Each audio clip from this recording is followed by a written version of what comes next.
This season's NBA MVP discussion has been non-stop from the start of the season all the way to now, and I'm sure it's going to continue as we get closer to June. Who's actually going to win the MVP? Giannis Antetokounmpo, Joel Embiid, and Nikola Jokic are three outstanding candidates. Even dating back into earlier in the season, other names like Jason Tatum, or for a little bit Donovan Mitchell or Zion Williamson, these were all names we heard, but now we have definitely narrowed it down to these three.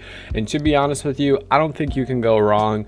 I just want to say shout out to Draymond Green, JJ Redick, and Kenny Beecham or KOT4Q. I just watched all your guys' MVP videos over the last 48 hours as you guys have been releasing them, and it inspired me to talk about it myself because I really do think there's a lot to get into. And like I said, I really don't think you can go wrong with any one of these choices. We're going to get into all of these players today. We're going to be talking about their advanced stats, some of their regular stats, where they place in the standings, and all that good stuff. And then at the end, we're going to make a verdict, or at least we're going to try to.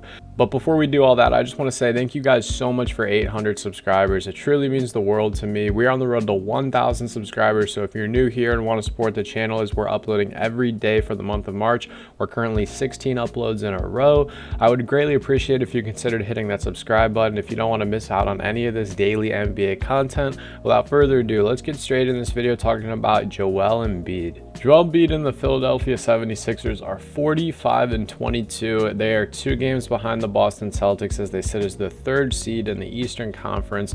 Joel has had a monster season this year. He has missed 13 games, which is a decent amount, especially if he were to miss more games going to finish this season. But I won't hold that too much against him because he could stay healthy and play over 60 games. In my opinion, you guys have seen that the NBA is thinking about implementing a rule that states that you have to play X amount of games to be able to be eligible for an award. I think 60 to 65 games is more than fair. Honestly, even 70 games could be fair because availability is the best ability when it comes to the NBA. If you're hurt and can't play, then you can't produce. But Joel this season is averaging 33 points, 10 rebounds, and 4 assists. Joel is one of those candidates who it doesn't really show up on the advanced stats how great he is. He has a really great PER, which is one of the best advanced stats you can flex, although his defensive rating is lower than Nikola Jokic's, and we'll get into that when we talk about Nikola Jokic. But Joel is just one of those persons or people who is just clearly passing on the eye test. When you look at Joel Embiid next to Nikola Jokic, you would obviously say 10 times in a row that Joel's a greater defender. However, like I said, his defensive rating is much lower. And for those of you who don't understand what defensive rating is, here's a definition for it. You can pause the video and check it out. But Joel, on both offense and defense, just dominates the eye test. He truly is a little bit of a mix of Hakeem and Shaquille O'Neal. He is so light on his feet. He has a great mid-range game. He has a great back to the basket game. He's so dominant down low. One of the biggest knocks on Joel Embiid has just been his health, and like I said, he missed 13 games this season already, and he may possibly miss more. I really do hope he stays healthy because it would help his candidacy for this season. But Joel Embiid has been having a phenomenal season full of 20-point comebacks, game winners, posters. Him and Harden look better than ever as a duo. Every time I hear him talk to the media, he just keeps his cool this season, and he's been handling things a lot better compared to the kind of like trolly social media type, character he was when he first entered the league. I think the split of him and Ben Simmons is one of the best things that ever could have happened to him.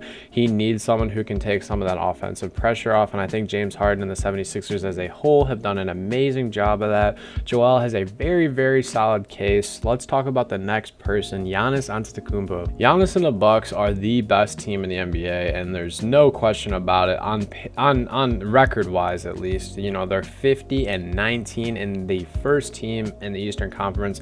It looked like the Nuggets were going to be the best team record-wise this season, but they have been slipping recently, and recency bias makes people just discredit Jokic. We'll get into that again when we talk about Jokic. He's going to be the last guy we talk about today because I do talk about him a decent bit on this channel.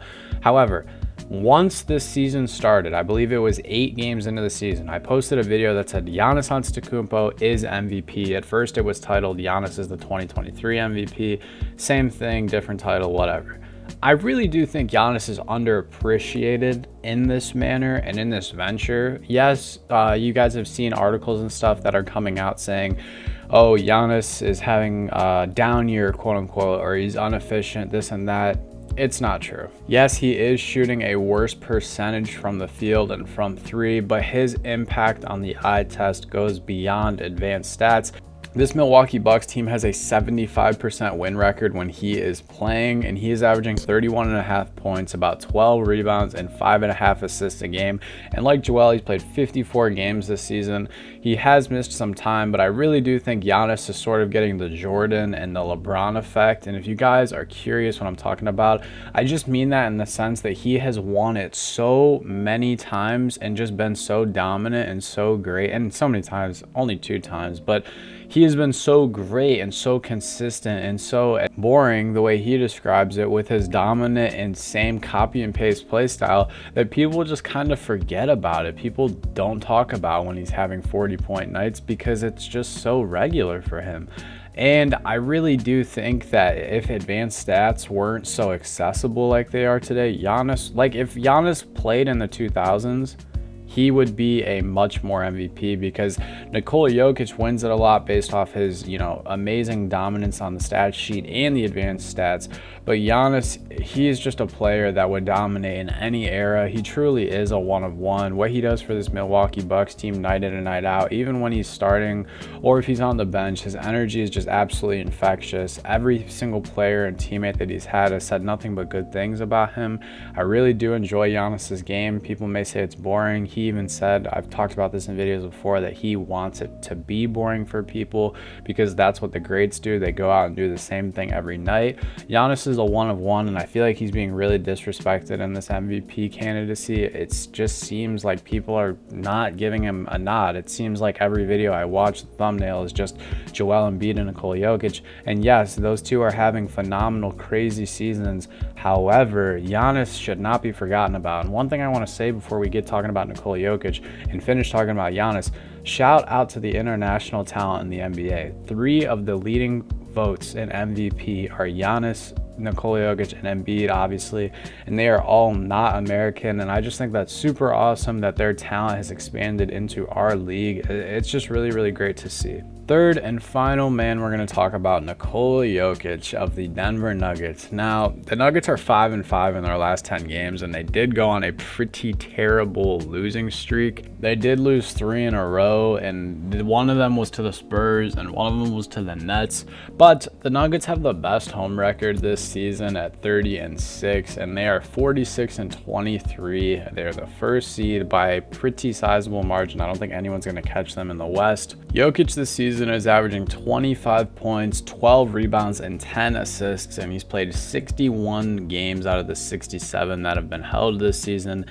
Absolutely remarkable. I mean, words just can't describe how talented Nikola Jokic is. Averaging a triple-double, being the 3rd heaviest player in the NBA and one of the tallest players in the NBA, is just profound. We've seen nothing like this. It's interesting to see how many people love to just critique and hate and bash on Nikola Jokic when defenses, or offenses I should say, attack his defensive ability. But then you look at his defensive rating compared to Giannis's and Embiid's, and he has a higher defensive rating. It's just very, very interesting to me. I could sit here and make this video 20 minutes long by just boasting the advanced stats in which Jokic dominates, but I will save you guys the time. I just really do believe that Jokic is in a class of his own, in the sense that he's just a basketball savant and he's a jack of all trades. I believe Giannis and Embiid are much more dominant than Jokic, but Jokic is dominant in other facets of the game. I think that Giannis and Embiid are these guys who will bully their way into the lane and take what they want and do what they please, to be honest with you. But Jokic is more of a tactical killer, and I absolutely love watching the Denver Nuggets when he is out there playing on the court. It sounds like I'm being biased when I say this, but someone has to stick up and stop the Nikola Jokic slander that has been thrown all over Reddit and everything over the past couple days, as they are slipping. Now, Jokic probably, if the votes were going to come out today, would still be number 1. I don't deny that. But if the Nuggets continue their losing spree, this award slips very easily out of Jokic's hands into Giannis or Embiid's hands. I really do believe that Giannis is underrated in this race. I feel like he is the MVP over Embiid if it were just those two in the voting. And I only say that because the record that Giannis has displayed and the win percentage of the Bucks when he is playing, I just think it's too much. I mean, yeah, they're only 8 games ahead of the 76ers, but that 8 games bridges in a huge gap, and it could be even bigger. I mean, the Bucks could potentially win 60 games this season, and if the Bucks win 60, it might just be really, really hard to not give it to Giannis, because that would mean that the Bucks finished this season 10-3 if the season were to end. Or yeah, sorry, they would finish 10-3 if they just finished out the season pretty much perfect like that in a 60-win fashion. It used to go to the best player on the best team, but one thing I want to say before I end this and make my verdict, and I'm going to just say it right now, I think Nikola Jokic is the MVP if the season were to end today. And if you took Giannis off the Bucks and you took, Joel off the Sixers and you took Nikola Jokic off the Nuggets, we all know which one of those teams would be a lottery team and which one wouldn't. That is not a very fair argument. I understand that. I understand that the MVP is based on what the players do during the season. And it's not based off the playoffs either. I hate when people say that, oh, Giannis 2 years ago shouldn't have won the MVP because he doesn't have any playoff success. Like, it's a regular season award, And Nikola Jokic, yes, he does not have playoff success to the degree. I think the farthest he's won is the Western Conference Finals that year in the bubble when they beat Kawhi and the Clippers in the second round. They came back, won in 7 games, absolutely stunned the Clippers. It's just very interesting, this MVP race, guys. I could talk about it all day, but I don't want to make this video too long. If you guys made it this far, I appreciate your support as always. And let me know in the comments who is your MVP. Hope you guys have a great rest of your day. Stay happy, healthy, and blessed. Peace.